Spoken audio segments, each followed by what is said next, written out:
Un complot pour empoisonner les esprits et les cœurs de nos citoyens et pour faire d'eux des fanatiques. Cette chimère, cette menace ne sera pas tolérée.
Bien, chers fidèles qui nous suivez sur notre chaîne de Saint-Nicolas Chardonnay,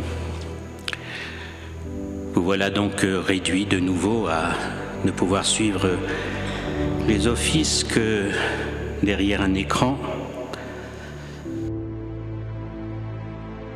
Faut pas faire le jeu du démon.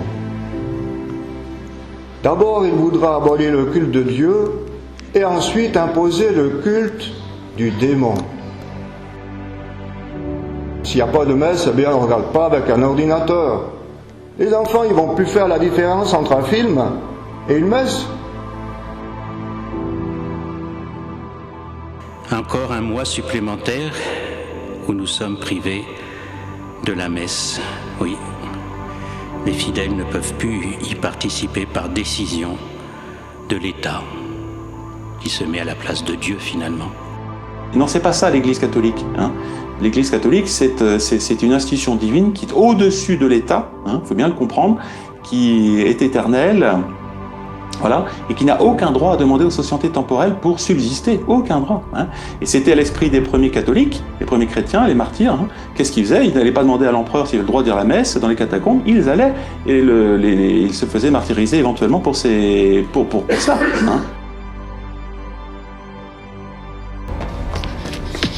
Mon père, les soldats fédéraux sont en chemin.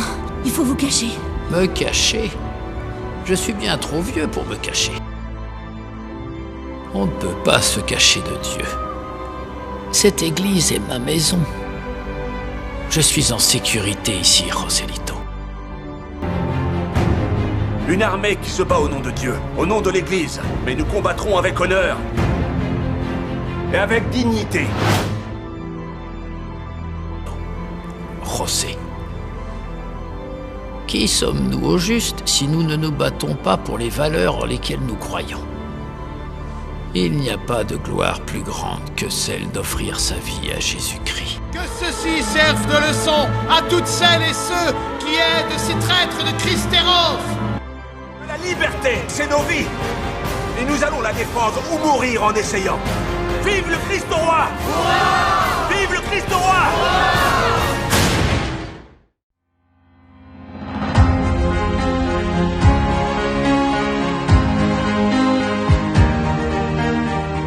Que pourraient les forces de l'ordre et le gouvernement si les évêques français en tête et les milliers de prêtres qui restent encore dans leurs paroisses ouvraient leurs cathédrales et leurs églises dimanche prochain pour y célébrer la messe? Argument qui consiste à dire qu'on ménage son ennemi pour éviter de le mettre en colère et le préserver le peu qu'il nous laisse encore a fait son temps. À force d'avoir agi ainsi, nous avons à peu près tout perdu. Et aujourd'hui, jusqu'au culte public, que transmettrons-nous à nos enfants? Devant les faits, reconnaissons enfin que nous avons fait fausse route. Cessons la politique des compromis. Prenons notre courage à deux mains et affrontons notre ennemi avant qu'il ne nous ait affaiblis encore davantage, ne sommes-nous pas arrivés à un point où de toute façon, nous n'avons à peu près plus rien à perdre? Si d'ailleurs nous devions subir les matraques des forces de police sous tous les clochers de France, nous aurions remporté une immense victoire morale, redonné la fierté aux catholiques, et nous verrions s'accomplir devant nos yeux la grande vérité exprimée par Tertullien: le sang des martyrs est une semence de chrétiens. Citons saint Paul: il vaut mieux obéir à Dieu qu'aux hommes. Nous avons tous conscience, je pense, d'être entrés dans un moment de l'histoire de tyrannie mondialiste comme on l'a jamais vu. L'État profond est là soutenu par l'Église profonde d'un pape antichrist. Et l'Écriture nous dit: si Dieu est avec nous, qui est contre nous?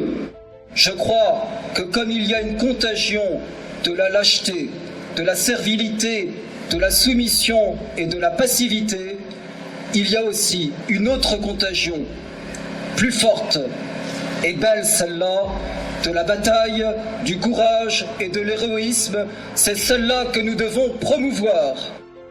Nous devons nous armer de nos chapelets et comprendre l'obligation de la vertu de désobéissance. N'obéissez plus. Nous ne pouvons ni nous devons obéir aux mauvaises lois. Vers ceux qui nous persécutent, ma main ne se tendra pas. À l'époque où nous sommes, époque de guerre, sans trêve ni merci, il faut combattre pour Dieu et pour la religion.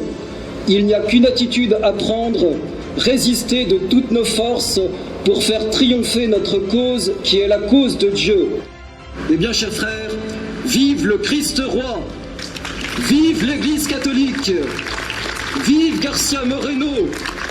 Abat la synagogue de Satan! Abat la franc-maçonnerie! Souvent combattu, parfois battu, jamais abattu!